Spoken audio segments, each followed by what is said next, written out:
All right, I'm going to get us started because on my screen I see that it's 2:01 p.m.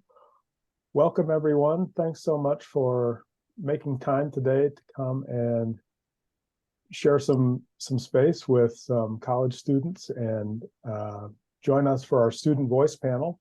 I'm Josh Vanek with Montana Campus Compact, and just want to say thanks for that. We are a network of colleges and universities around the state of Montana and part of the National Campus Compact network. And our mission is that we advance the public purposes of colleges and universities by deepening their ability to improve community life and to educate students for civic and social responsibility. We refer to this set of campuses as our network, and our network office is hosted by the University of Montana. And the University of Montana acknowledges that we are on the Aboriginal territories of the Salish and Kalispel people. Today, we honor the path that they have always shown us in caring for this place for the generations to come. I'm going to hand it off in a second to Pete, but I want to put a plug in. At the end of this, we'll have a survey through Zoom, and we'd love feedback from you if you've come here today. And I'm going to hand this to Pete Buchanan, our Associate Director.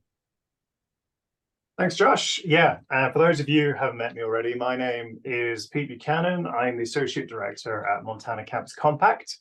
And I'd like to say thank you for everyone attending today. It's a huge privilege, and I'm really looking forward to this event. So to kick us off, we are honored to introduce Reverend Dwight Welch, who will serve as the esteemed mediator for today's Montana Campus Compact Student Voice panel event. Reverend Welch is a highly respected figure in our community, known for his dedication to fostering meaningful conversations and facilitating constructive dialogues. Reverend Dwight Welch brings a wealth of experience and wisdom to our event. As a reverend, a community leader, he's played an integral role in bridging divides and nurturing a spirit of collaboration and understanding. With a background in theology, Reverend Welch has a deep appreciation for the power of dialogue and the importance of listening to diverse perspectives. Having worked on a multitude of social and environmental justice issues, Reverend Welch has a keen understanding of the challenges and opportunities young advocates currently face. His commitment to creating spaces for open and respectful discourse aligns perfectly with the goals of the Montana Campus Compact Student Voice panel event today. Reverend Dwight Welch's presence at the event ensures that our discussions will be guided by respect, inclusivity, and a commitment to learning from one another. We are truly privileged to have him here today as our mediator for this transformative occasion. So, without further ado, please welcome Dwight.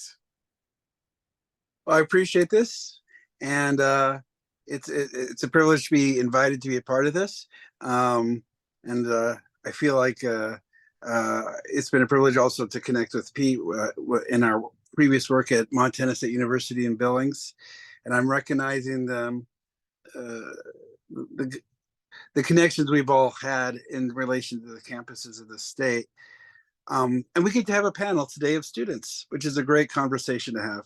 And it's always great to be able to do that. So thanks for setting this up and kind of providing a context for this gathering. So we'll be talking with Malia Nosesgun, who is a senior at Montana State University in Bozeman, majoring in American Studies with a concentration in Native American Studies. Malia's hometown is Ashland, Montana, which is a town actually I have some connection with and history in. Her community work has focused on the missing and murdered Indigenous People Student Association at MSU. Malia is the former Miss Indian MSU Princess and has used her platform to bring awareness to Native topics such as Every Child Matters and missing and murdered Indigenous people. She's very active on the campus and is vice president of the Nations Club at MSU that offers a bridge between faith and culture. We also have Sariel Sandova, who's at the University of California in Berkeley. She's at at her second year there, majoring in applied mathematics and minoring in Native American studies. Sariel is an enrolled member of the Confederate Salish and Kootenai tribes and grew up on the Flathead Reservation. She is Bitterroot Salish, Upper Pend Oreille, and Navajo. And along with her involvement with Williams' work, she also works at UC Berkeley's Native Community Center under the Native American Student Development Program, as well as the student-ran Indigenous and Native Coalition as a retention coordinator. We have Olivia Vesovich, who is from Missoula, Montana, and is in her second year of studying English and women and gender sexuality studies at the University of Montana. And it's true that she believes deeply in collective action and the individual's role in it, and is passionate about solving the climate crisis, as is, in her opinion, the greatest threat our world faces. And she's one of the 16 plaintiffs in the Held versus State of Montana, advocating for protection from the extraction of fossil fuels, and that our constitutional rights are upheld by our state. I'm going to go ahead and mention that my father was involved in the creation of the Montana Constitution. And so to see that Constitution be brought to bear on this is a particular privilege. And then I want to mention Nadine Kemp, who's at Flathead Valley Community College. She's a business administration student there at the Lincoln County campus in Libby. And she's a transfer student from Columbia Basin College in Pasco, Washington. And while she is raising children, she's a mother of 4 children. She's also been so involved in the campus and in the community, including involvement with DECA, which I wanted to make sure I had there, the Distributive Education Clubs of America, which my understanding is involved with development of future entrepreneurs, future business leaders, and has been involved in national competitions through that. She's also been involved with Phi Theta Kappa and volunteered for cystic fibrosis and Ghouls by the Pool, which I have to find out about that story, COVID vaccination site at the Benton Franklin Fairgrounds. So all of you are doing amazing work, and all of you are like juggling so many different things, classes, work, activism, and building community on your respective campuses. So I'm going to go backwards order and to go talk to Nadine and to go, how do you get connected in that way? Because you're juggling so many different things. What does that look like to get involved in campus? Or how did you find yourself making that connection? After COVID, there was no connection a lot in Washington State when I was going to school. And so I really craved that connection.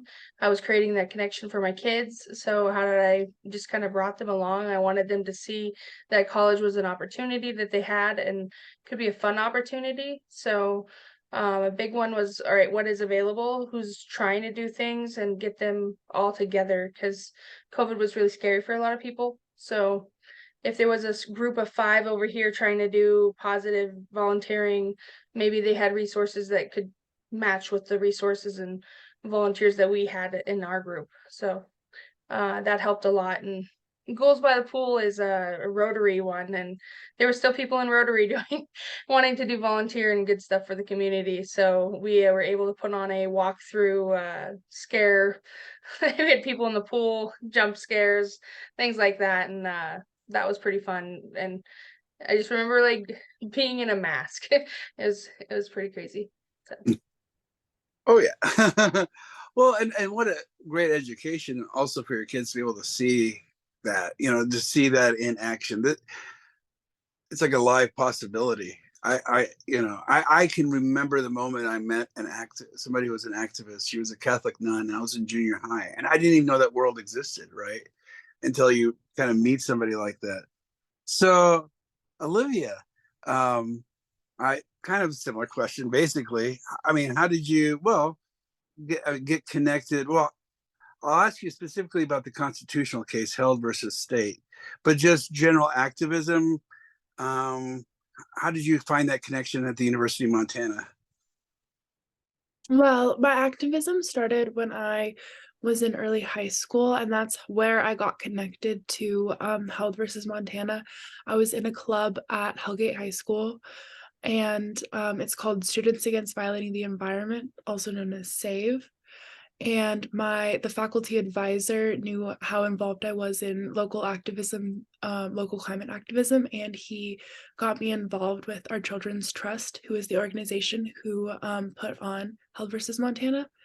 And that was how I got connected with it. And I just knew that I wanted my voice to be heard by our government, and that was why I wanted to be part of this case. I wanted to make sure that our government would finally listen to the youth who have been begging to be listened to for so long. Definitely. And yeah, it occurs to me all of a sudden, yeah, to go through that, how long, just as a quick note, how long was that court case in? Like, when did you start? When was the final judgment made? So I started getting involved with it in 2019. A fall of 2019 was when I started the initial interview process. And then we filed in March of 2020 for our initial complaint. And then it was 3 years later we went to trial on June 12th, 2023, and then the ruling that ruled in our favor came out on August 14th. Okay, so there's some years of involvement and commitment to see that unfold in that way. Let's see, Sariel. So how did you get connected to the activist? Well, to the actual court case itself, but just in general, kind of the wider commitments and activism that you've been involved with? I think just especially in high school, I became more vocal about things that I was very passionate about. One thing that I think helped shape my voice was I was in speech and debate for all 4 years. And that kind of gave me the opportunity to create speeches and go around Montana competing and whatnot, but about stuff I was passionate about. So Indian education, cultural appropriation, privilege, MMIW. And that kind of just helped, shape my voice. But I became passionate, well, not became passionate. I became involved with the Held v. Montana case back in, I think it was January of 2020. So the beginning of the year, my uncle, realized that I wanted to, wanted my voice to be heard, wanted the youth's voice to be heard, and was very passionate about many things, including climate change. So he got me in contact with people at our Children's Trust, and yeah, that's how I became involved. So this is an amazing story. I mean, and national story. And I also so it seems also that, well, I'm going to ask another question after. I also want to talk to Malia Nosisgun. What was kind of the context for you, Malia, to get involved on these sets of issues? How did you make those connections that allowed you to kind of find your place in what you're doing? Well, also like Nadine was saying, I came to college here in 2020 during the pandemic. I didn't feel connected to really anyone. And then I found the American Indian Council here at Montana State University, and it gave me a new sense of community, and ultimately gave me my home away from home, and gave me a comfortable space to speak up for things that I was very passionate about. Growing up on the reservation, I saw the Northern Cheyenne Reservation. I saw way too many girls go missing or be murdered miles from my house and from just where everything happens, and nothing was done about it. And I know that it was not a topic that was heard about anywhere, especially in Bozeman. I think there's a lot of uneducated people on the topic. And so I actually, trying to get involved, I searched up on the Montana State University website for clubs, and I had seen that there was originally a Missing and Murdered Indigenous Women's Club that had kind of fallen apart. And I had took the initiative to want to restart that, to offer some kind of hope, healing, anything that we can offer.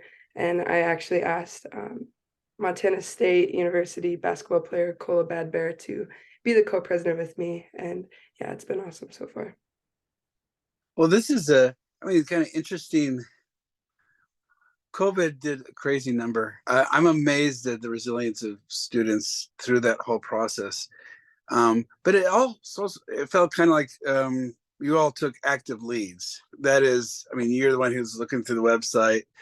It wasn't something that it passively fell into, in other words, or it was just presented to you. It was you constructing something. Here's a need, and off you go.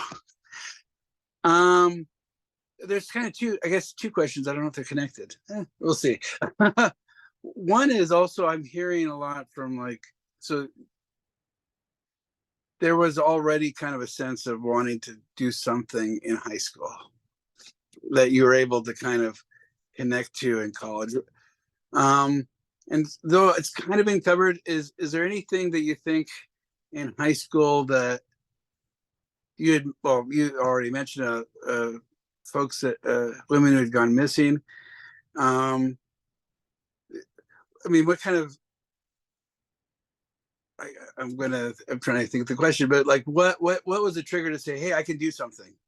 We don't have to accept this. And I feel like I can do something as a result of that. I think there was always that trigger. I mean, I've always grown up wanting my voice to be heard, but I never really had a place to be able to have my voice amplified. And so when I came to MSU and I did get the opportunity to have a platform as Miss Indian MSU, it was already kind of inherently in my mind that I would use this platform to try and bring awareness and have a voice. I did have a voice, and so I think it was just kind of always in my mind that I had to use it. Well, that's and I'll make it a two-parter, and then I'll go back through it. We'll ask everybody this. So at how did you find the university as a context, or MSU as a context for support? You were running into educational, a lot of knowledge on the issue, so there's a need, but how did the university help support that, the work that you're doing?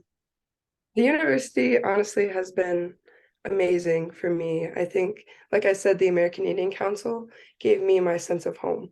And still to this day, we have a new built American Indian Hall, and I think I basically live there, and the faculty that works there are amazing. They offer any kind of help that we need, both with school and outside of school.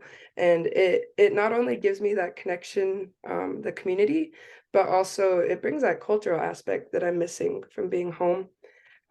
They do a lot of different cultural events that honestly are the best type of support that I can receive, being a Native student away from home. And so that really helps. And they're just honestly so supporting. When I first initially brought up the idea to my advisor, Lisa Perry, she was all for it, and she actually mentioned that I reach out to COLA, and they helped me get the gears going, and they still help me today, and are very supportive of the club. And I honestly don't think I would be at MSU if it wasn't for them, truly. That's a huge. I can also say this for anybody who works at colleges. This is the kind of stuff, right? When colleges can provide that, that's huge. We're just gonna keep on cycling through. Nadine, there's two questions for Nadine. First of all, what kind of moved you to go, you know what, I can get involved? Well, you mentioned COVID. I mean, were there any other experience prior to that you're thinking of that made you go, I can make a difference, I can do this thing? Were there any triggers in that sense? I'm from a small town in Dutton, Montana. So like K through 12 was K through 50 kids, and that was after they consolidated. So every person counted when I was growing up. Like we needed you for volleyball, we needed you for track, we needed you for football. Wait, you're a girl. We don't need you for that. But that kind of just installed that, like, hey, even in small numbers we can get mass amounts of things done. And so I've kind of just carried that through my whole life. And when I look at like big giant organizations, I'm like, we have mass amounts of people. Let's get together. Let's utilize those and put it together. If we could do it with a small amount in a tiny little town in Montana, then what can we move and happen for people? I watched this guy come out of prison during the whole COVID, and he had only been out 10 months, and he was giving huge food amounts. He had worked with a church, like, and he was kind of like a Facebook presence. But we watched him through the whole COVID, and that kind of like re-sparked, like, wait, I don't need to just be in my home. I can be out there doing stuff too. Like, we can reach out. And it was so beautiful because it was like kind of almost like a rags to riches story in a sense. But he didn't take his crime or any of that and just went out and did good for the people. Fed homeless. We got really involved with the homeless shelters over there. And then the Second Harvest, they do a bunch of food bank drops. They go to all the local produces and fields and bring it to the warehouse, and then volunteers bag it up and bring it to the food banks across Washington. And so that was really cool to be not only a part of that, but to see where it all started too. Oh, that is, yeah, no, that is, well, and this is just, well, I'm going to ask this question of other folks too.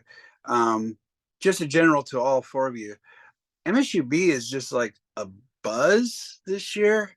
And I'm wondering if it just we're all tired of being isolated. You know, I mean, have you seen increased activities on your campus or more things happening, more occasions by which students are trying to get together in this last year? I think they feel safer now. Yeah. I know, like, it was kind of funny, but we'd come into Montana, it would feel like, and there wasn't the caution tape around the parks and less people wearing masks. But I think overall people were still trying to be safe during COVID, and so now they feel safer. A lot more people have chosen to vaccinate or not, but I think a lot more families feel safer to come out and do stuff. Sure. And did you feel like you got what kind of support or did you find at Flathead Valley Community College in terms of the work that you're doing or the connections that you're making on that campus? The support has been wonderful, honestly. I didn't know if I was going to transfer. We moved back home to be closer to family and a safer community. After COVID, there was not a lot of police presence, so we were hearing like gunshots outside our house, and we just, being from Montana, we weren't really used to that. So we moved back home, and I actually met someone in like a park, farmers market, and they're like, "Hey, FBCC is here. You can transfer your degree." And I'm like, "Wow, that's really cool." So they were a big support going through everything, seeing if my classes lined up and how much I would have to redo, or possibly they could take the credits. So it really was really nice. Well, that's a huge, and that allows people to. Well, I mean, I don't know. It allows students who aren't familiar with that system to be able to negotiate it, especially when you're kind of connected with those two colleges. And Olivia, I wanted to ask about the kind of, well, you were in high school when you got connected to this. So what I'm wondering, is there anything that you can think of in your own life or even younger, what is it that made you go, yeah, this is important, right? And again, I can have a voice, I can do something about this, and so you do. But what was kind of some occasion for sparking that? I think there were a lot of things. I grew up very I don't know, I grew up with like this optimistic sense of the world just like instilled within me from a young age. And I knew that I could make a difference. And then I think just watching how many other young people were able to make a difference within the world. Definitely say like with youth climate activism, Greta Thunberg was obviously a big inspiration for me. I participated in a lot of Friday school strikes, and I even like developed a big one called the Missoula Climate Strike in 2019 with the help of a lot of other people, wonderful organizations in Missoula. And so I think I just knew that this is an issue, like climate change is an issue that is so important for us to organize in the streets for. And I spent 4 years doing it, and it was so hard to have my government listen to me and have our be actually fully listened to. I protested outside of John Tester's office, and he for Keystone XL, and which unfortunately did not get built, but he just wasn't really listening to us, and I wanted to be listened to, and thus the case. But I think just knowing that you actually have the power to make a difference if you try and you organize with communities is really what made me want to make a difference and made me want to be a part of it, because I don't want to be in the future facing the impacts of like facing the full destruction of climate change, knowing that I didn't try my absolute hardest to stop it. Well, so there were community groups that you were able to connect to when you were in high school as well. So there was in the high school, but then outside of the high school that said, Yeah. let's do this So together.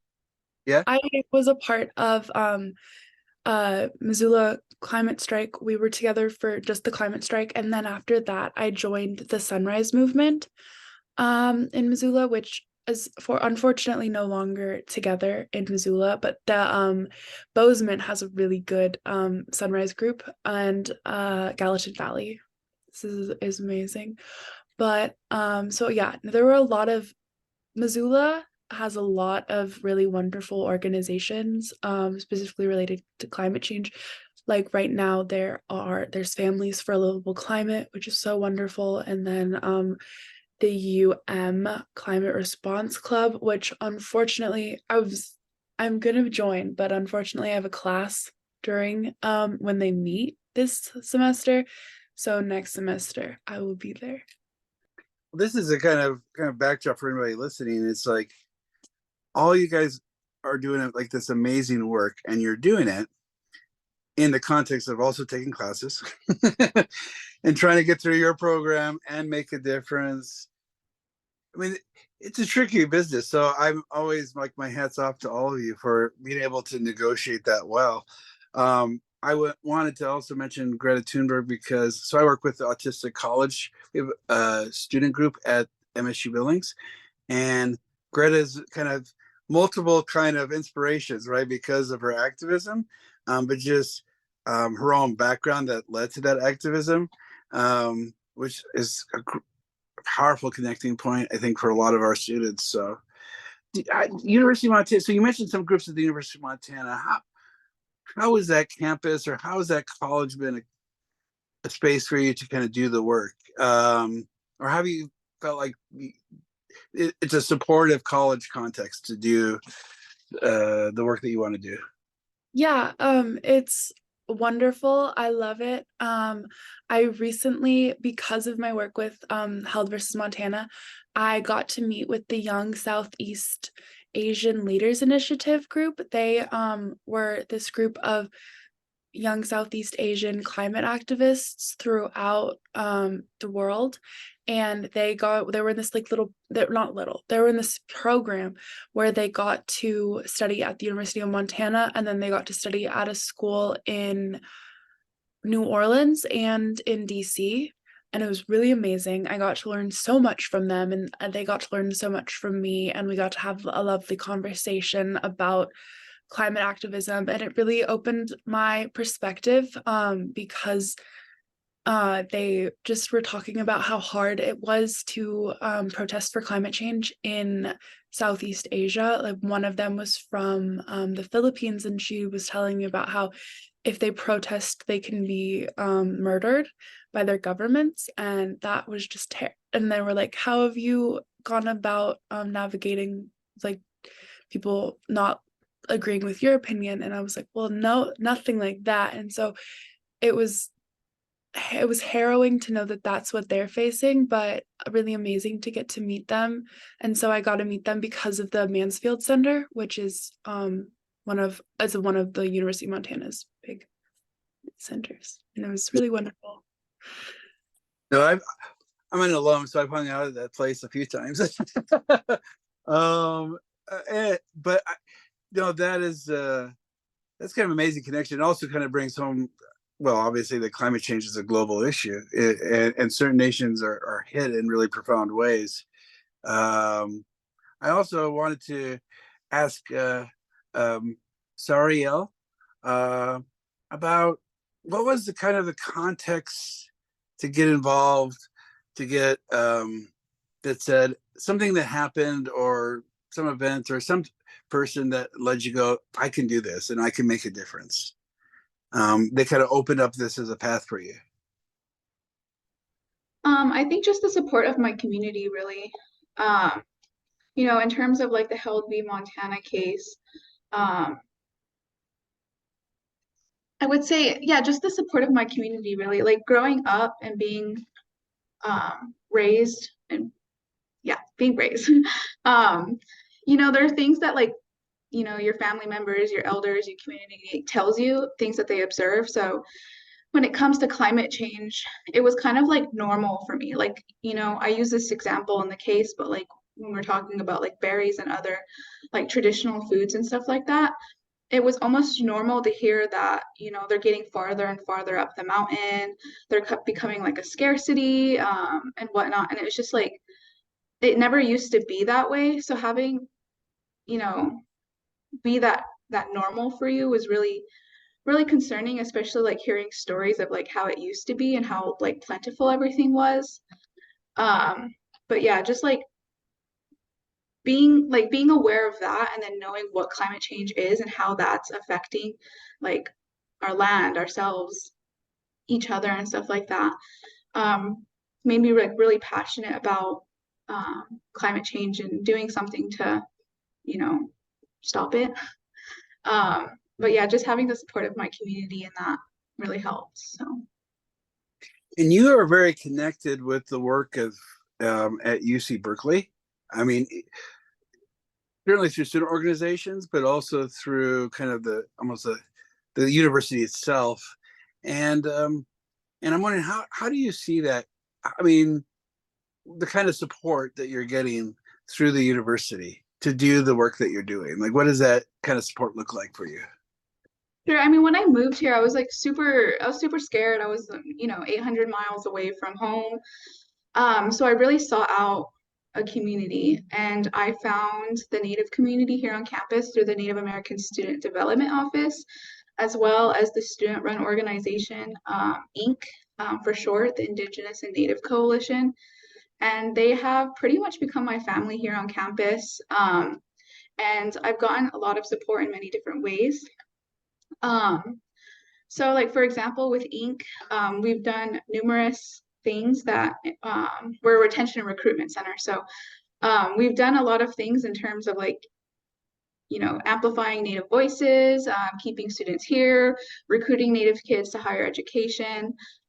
Like, for example, last year, one of the things we did was sit down with Carol Christ, who is the chancellor here at UC Berkeley, and voice like our concerns, including NAGPRA, the Native American Graves and Repatriation Act, as well as the lack of Native faculty here on campus, and just having that support of your community members, having people here who are also passionate about the well-being and of our people, our community, and each other. Yeah. Yeah, no, that's that can be powerful. And because it kind of like when it comes, I don't want to say from the top, but when it becomes clear that it's a university wide, or I've seen movement happen because leadership has kind of decided to make that commitment, and it just feels like the whole campus gets gets included in that. And so, yeah, the power that looks like. One of the questions, kind of a generic question, and this one I'm just going to open it up to all of you. Have you seen in the last year, post COVID, just more stuff happening in general, or more attempts by students to kind of find each other, or what's been your experiences on your respective campuses? Maybe I will, just so that I give it more direction, I'm going to go ahead and start with Malia at MSU. And then, so I'll name you. But what's MSU like at this point? You know, post COVID, are people finding ways to connect, or what's your sense of that? I think it's definitely, made a full turn. Since being here since 2020, there's definitely some kind of event happening every week. Usually at the American Indian Council, at the American Indian Hall. We actually just had a fun little masquerade last night for Halloween. And there's a lot of different cultural events as well as sporting events that we partner with. So many different amazing activities that are bringing awareness, connecting us to our culture, and just bringing us together in community. And it's definitely way different than COVID years, for sure. I can remember COVID years being locked up in my little dorm and not being able to go anywhere. And so I'm loving it now. It makes me not want to leave. Oh, that's huge. Yeah, no, well, grad school. No, I'm just I always had this terrible, because I never want students to leave either. So it's one of those things. But Nadine, what's Flathead like? I mean, what is it? Do you notice a change since COVID, or do you think people are finding ways to connect with each other? Yeah, I think you see a huge change. I get them all in my emails all the time of other clubs doing things, or the music center is able to do stuff, and things that we can take part in our whole family wise. But I also think like I was able to do a SWAT when I was at Columbia Basin College, and they were asking us like what the students wanted, and that community is like a big part of why students go to college and what they need to help them thrive through that situation. And I think now, like since the COVID kind of pushed the community and the colleges into that, they see that of course the classes are a value, but that community aspect is a huge value to a student. So I did a huge research paper on like why the numbers were so declining, and it wasn't just because of COVID, it was the lack of community. And so I think on how do we get our numbers up as a college, I think they really looked into that. Oh, sure. And thinking about what was mentioned about retention, that retention, when you have a community of support, you want to come back, you want to see your friends, you want to have that relation. Olivia, I'm kind of going through the colleges here, but the University of Montana, I mean, what do you see on that campus? I mean, do you see more folks trying to get connected, either in the stuff that you're doing or just in general on campus over the last year or so? Well, so I chose to take a gap year I graduated in 2021, and I chose to take a gap year during that year. So I didn't actually go to school during what we would refer to as like a COVID time, because COVID is still happening, but it wasn't like, it's not impacting the ways in which we navigate our world right now. Yeah. But I do think that I didn't actually get to see what my campus looked like while COVID was we were in the peak of the pandemic. But I would definitely say now people are all very trying to reach out and like build community. But I also know that during COVID, I had a wonderful community over Zoom. I was still a part of the Sunrise Movement, and that was actually like when we disbanded, but we would have weekly meetings over Zoom. And I do think that people worked really hard to build community, even when we weren't able to be connected in person. And so, and I would say now people are definitely, there's always events happening. I'm always seeing so many flyers all over all of my friends like posts on their Instagram stories, and there's definitely this desire for connection. And I would say that Missoula's community, like that's one of my favorite parts about Missoula, is how community oriented it is, and there's just so many opportunities to get to meet with people and celebrate and dance and enjoy all of the beauty of the world, and then also work really hard in community and work to create, like, I don't know, like equal housing opportunities and food sovereignty and climate action. And it's just, I would say, I think my own experience is like definitely outside of the campus, because that's just where I have more connections. But I think the campus does a really beautiful job as well. That's huge. I love that celebration. That's the community. That's the relationship building. Kind of the thick relations. It's just like huge. And Sariel, you kind of work as a student as well as with the university. Are you seeing more students wanting to build connections in this last year, like an uptick, and are they able to find those connections on the campus there?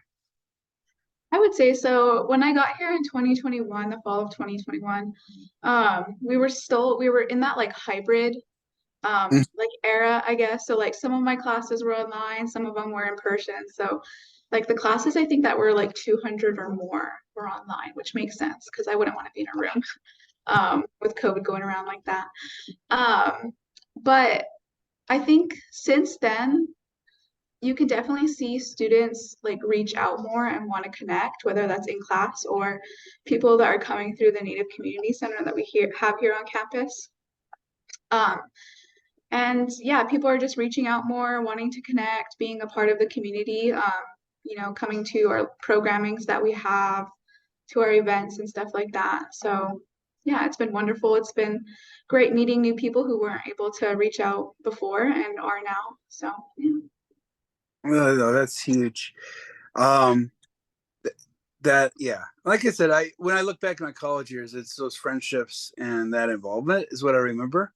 I went through my transcript from over 30 years ago, and I'm like going, oh shoot, I don't even remember some of these classes. I must have signed up for them. They're on the thing, but I'm still connected with people and friends that when I was in college. I have two questions. I have no idea if I have the time frame for this. Maybe I'll combine them, and you can answer either one or both. And I'll actually start with Sariel. One is just a space to go. If you were to give advice to a student, because one thing that struck me is how proactive you all have been, how you kind of took the initiative. But if you were to think of advice for a student who's starting, what would it be in terms of trying to get involved? The other one doesn't work. Also, well, I'll just say this. And if you want to make a plug for any specifically, not only getting involved, but specifically for the stuff that you're doing, since we're going to have folks from around the country seeing this, feel free to make a plug too for specifically your program or the way in which you've been involved. But what would be your general advice to a new student coming on the campus? And then the second part is more, I'm not articulating this right. Whatever plug you want to make about the work that you're doing. And we'll have you begin there, Sariel. Awesome. Yeah, I would just like to say to people who are wanting to get involved that your voice really does matter and that there is a space for your voice to be heard and amplified. People often feel like they're not going to be heard, that there isn't a space for them. But I really want to reassure people that there is. There's always going to be a space for you. And don't be afraid. You're going to have a community who supports you and uplifts you and understands what you're going through. I'm very fortunate to go to Berkeley, to a school that really has an environment that cares and uplifts like what's important to you. So it's very fortunate, but that all over the place, there's spaces for you.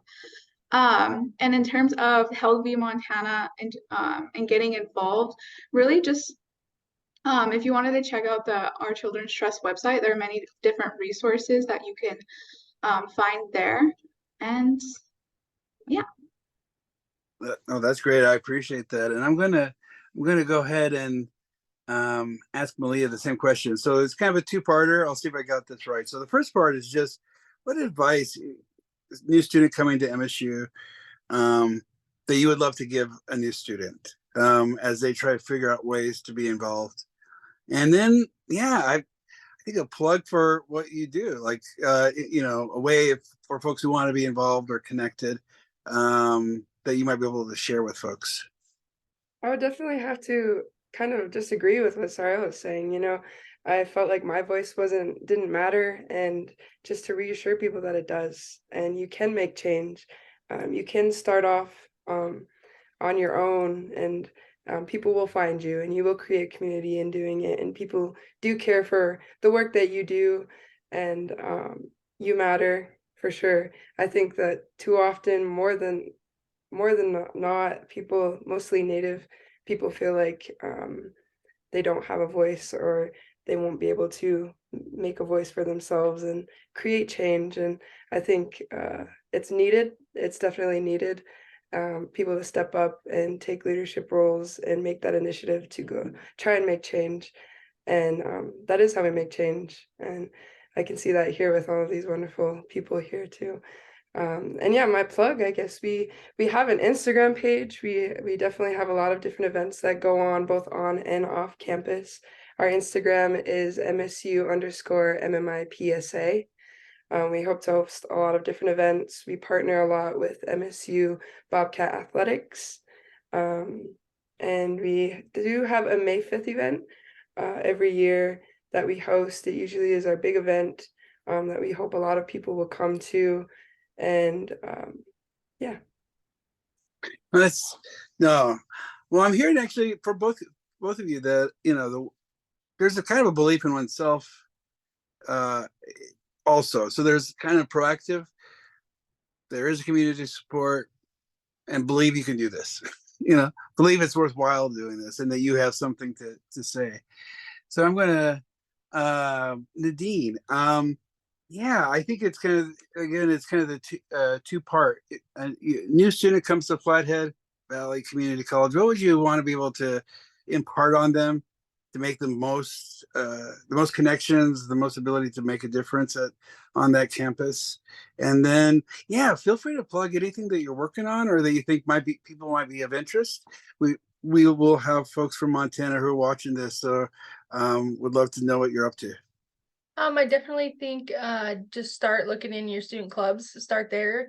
If there's not one that you relate to or is something you want to get behind, start your own. I think about what you would like to do with people. I saw a gaming club, you know, they get together and they game. And we did a few things with DECA through them because they knew a lot of the IT stuff.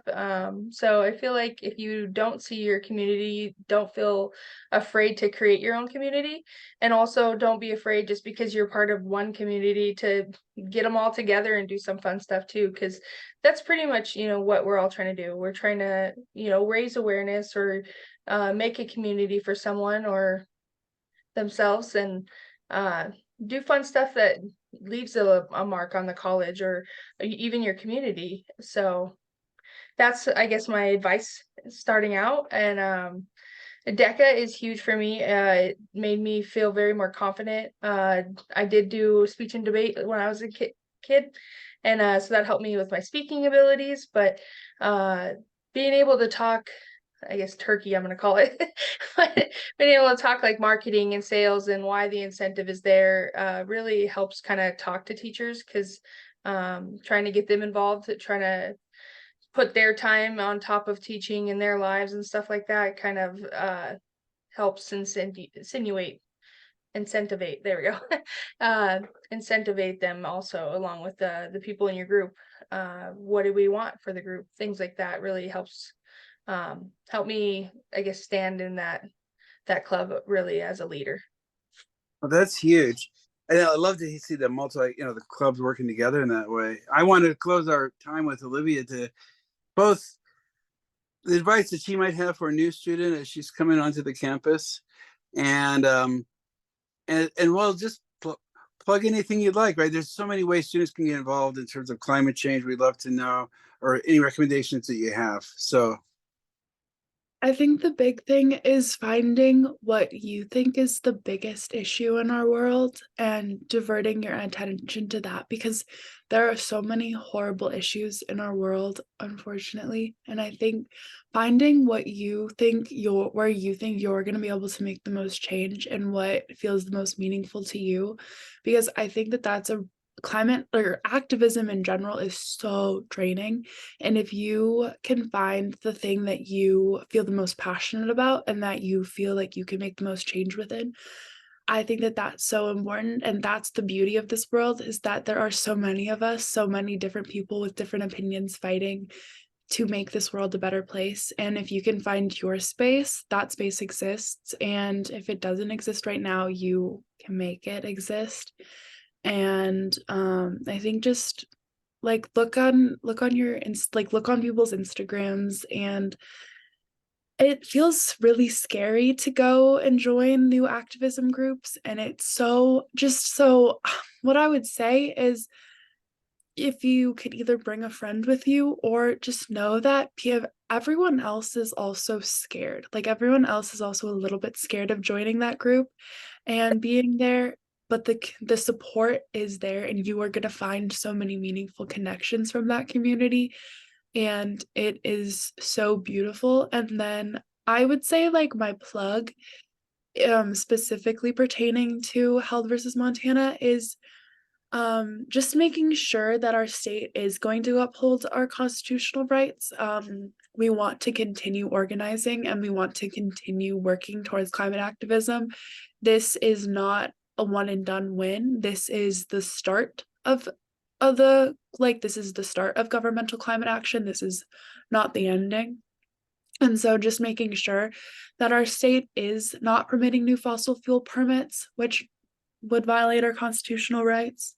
And so just making sure that they are continuing to do that and working within community and continuing to build that, and continuing, I think, to reach out to the rest of the world and the rest of the United States, and learning from everyone else is definitely my biggest plug. well, this has been an amazing afternoon. I really appreciate what you all been doing, not only on the issues because they're so vitally important, but the way you do it, which is building community and building those kind of relationships that are things that people will take with them for a lifetime, right? There are things that are going to go out into the wider communities out there because of the work that you're all doing now. So I feel really privileged to be able to be with you all with this. I wanted to make sure that any closing statements or remarks might be made by the folks at Campus Compact. Maybe. Yeah, absolutely.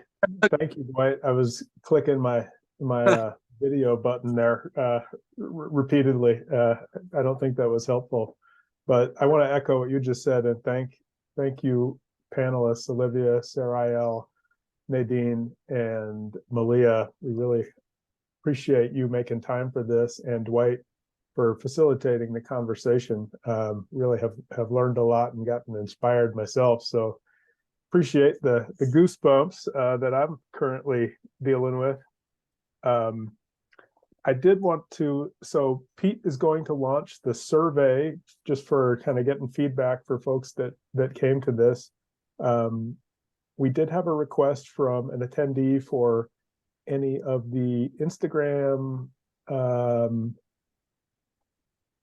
info for the student groups that you're part of, or you'll see that there in the question and answer section. So if panelists don't mind plugging in there, I would sure appreciate it. And then we have if you're a college student in Montana, or if you work with them, we have a scholarship, the George M. Dennison Civic Engagement Scholarship, that's due November 10th. So in just about 2 weeks from today. And it's $1,000 scholarship we award to students who are engaged in their community, who are activists, who are getting involved while in college. So a plug for that. It's on our website, and I will link this into the chat shortly. Our website is mtcompact.org, and you'll find right on the front page something there about the George M. Dennison Scholarship. And then I think I'm handing back to you, Pete. Yeah, thanks, Josh. Well, I don't think there's much for me to say other than just a massive thank you for everybody who came today. Truly inspiring to hear from each of the panelists. It's lovely to hear your stories as well, and very inspiring to be able to share that with the entire Campus Compact group. So thanks again. And then it would certainly be amiss of me to not thank Dwight Welch again. Thank you so much for your kind of your level head and your yeah, just you're very inspiring, and it was wonderful to hear you kind of guide us through the conversation today. So once again, thank you to Dwight. With that, we will close the Student Voice panel webinar, but just be reassured that Montana Campus Compact are still here. And if you have any questions relating to any of the programs that we do, or have any questions or would like to reach out to any of the panelists, please get in contact with us. You can go to our website, which is mtcompact.org, for more information. Okay, with that, thank you so much, everybody, and have a wonderful day.